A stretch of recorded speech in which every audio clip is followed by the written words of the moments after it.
Hey friends, welcome back to Midnight Monday with Mikelya, and today I'm doing something a bit different. This was supposed to be two separate tutorials, a rod set tutorial for 4C hair and a makeup tutorial, but things didn't go quite as planned, so I'm doing a little story time about how I ended up with a two-part video, so stay tuned. Okay, so initially I was supposed to record two separate videos. One that showed you how I do my rod set step by step, and the other one was on a makeup tutorial for everyday makeup because I was getting ready to go to my kids' open house because school starts back. But I ran out of time, and so this is all I got. Really excited to record this video because I've been pretty sick all summer, and I've also had a bunch of other stuff going on, so I was really determined to get this done.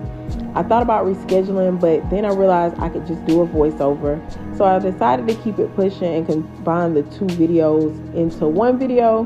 But then I decided later that two videos were probably better than one, so this is going to be a two-part series, and you'll be able to see the next part immediately on my channel. This video started at the salon. As you can tell, the lighting was perfect. Everything was set up so perfectly. I was able to record my shampoo, me under the dryer and everything, but after 20 minutes, things started going wrong. I felt like nothing was going right, and I got frustrated, which is typically me. But I was also having a hard time lifting my arms because I'm technically not supposed to be doing it right now.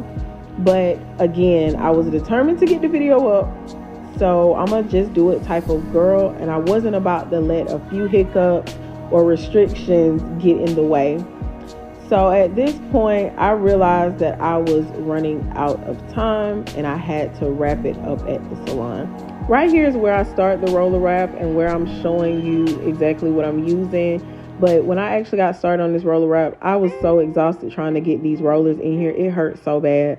So this is why it's two parts. I just went ahead and finished and I went home. So if you want to see part two, I'll link it below. But do go watch it so that you can see the makeup and the finished look.